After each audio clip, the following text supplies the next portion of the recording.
Howdy everyone, Poacher here with an Age of Magic video, and in today's video we're going to go over Felicia, the healer for the Renegades, the second healer to be released for the faction, but she is far from a healer. She is a menacing support unit. She does offer healing, but the support she offers the Renegades / Renegade Demons is absolutely mental.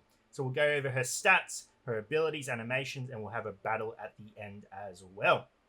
Going over her stats, hit points come in just shy of 19 million, speed 214, armor 262k, magic damage resistance 207, basic magic damage 3.1 million, magic critical hit chance 49, magic crit damage is 4.4 million, and the more in-depth stats are here.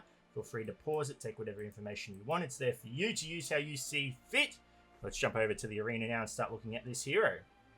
Jumping into arena, and yes, I have had an outfit change. That's because while I was recording this originally, the power to my suburb got cut out completely. There was a cyclone and we were en route for it to pass through us, and there's been a few days since then and I am back. I have my power, I have everything ready to go again. It has been a rough few days, but all is good. So let's get straight into it with Felicia. Her assist basic attack performs a melee magic attack on one target, restores 20% HP to an ally with the lowest HP.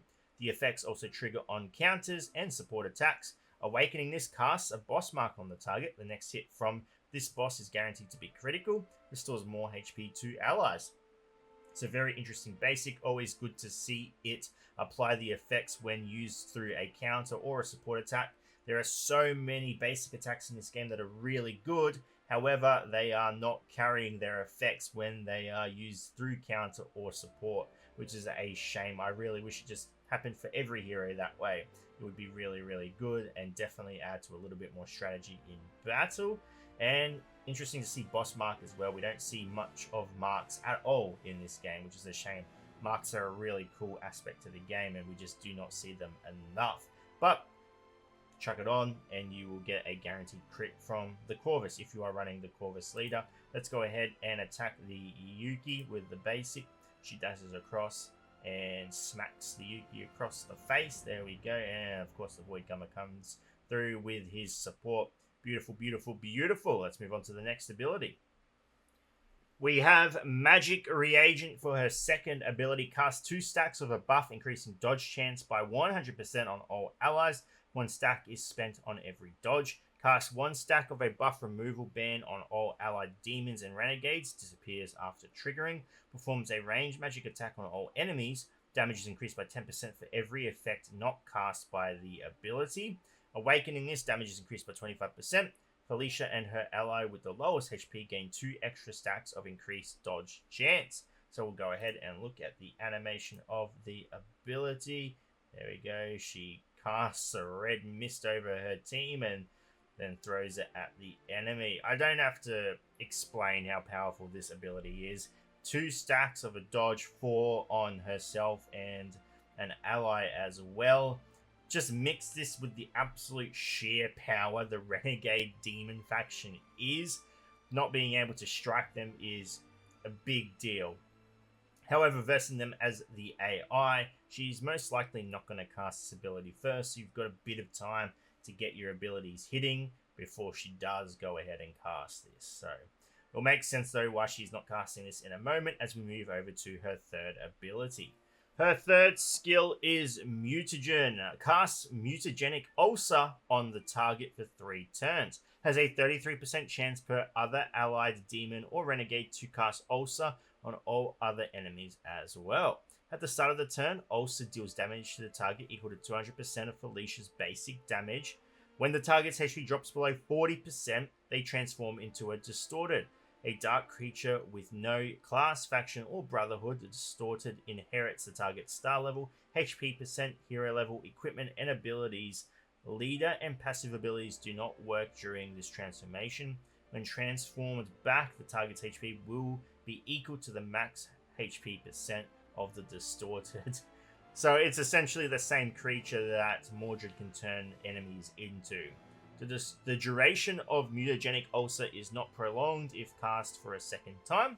Removes all darkness tokens from Felicia. For every token removed, reduces the target's maximum HP by 20% of the missing amount, so that's a little bit of impetus as well. Awakening this, casting of mutagenic also ignores fortitude, greater reduction in target's max HP for every darkness token removed from Felicia. Oh, such a long ability. Let's go ahead and check out the animation of it. So she will absolutely rain hellfire on the enemy. Here it comes. Boom. And as you can see, the ulcer is applied to the enemy. The Yuki is already transformed. She already had missing HP as well.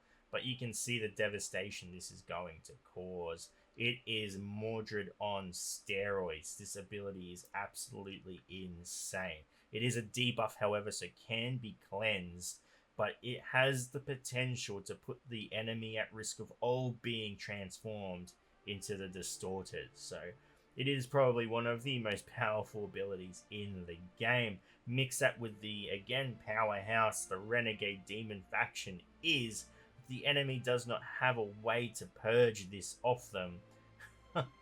It leads to some pretty easy victories. So just keep that in mind. We'll move over to her passive now. Felicia's passive is Catalysis. At the start of her turn, Felicia gains 1 darkness token, max 5. Whenever a dark ally successfully casts an effect, they restore 2% HP for every darkness token on Felicia. Non-removable effects or passive abilities are excluded. At the start of battle, hides allied Lola for 2 turns. Lola cannot be attacked while there are other targets available. Enemies who die while distorted cannot be revived until the end of the battle. Awakening this, when Felicia dies, all allies get 3 stacks of a buff, increasing dodge chance by 100%. Each dodge removes 1 buff. So, yeah.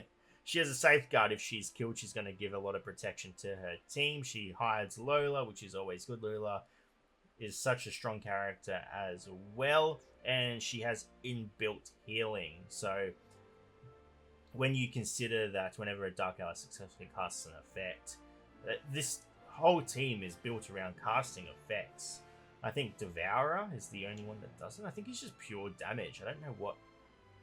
Can't remember off the top of my head. I've been out of the game for a few days now, so yeah, it's there's a lot of healing that's going to come out of her. You may not see it. It's there though. So yeah, just she is essentially the replacement for Crowley. However, I still see a lot of value in Crowley with what he offers as well. So you could run both of them. It really depends. This is a new version of the Witches. I feel like a lot of the Renegades have value, and you could probably mix and match to have a team that you really, really like. So, how strong is this hero? We're going to jump into battle against the Chaos Spawn in a PvP/tournament setting to really just test them. Just throw them into the deep end and see how they go. Okay, so jumping into battle, we're going to cast Ulcer on the enemy. We're going to try and get some nice early distorted characters. That is the aim. We didn't get the mirror. That's fine. Which is the big...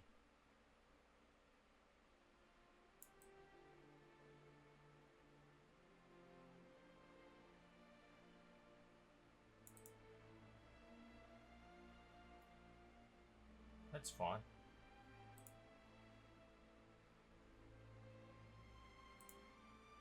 There's 1 distorted. We gain shield now. 2 distorted.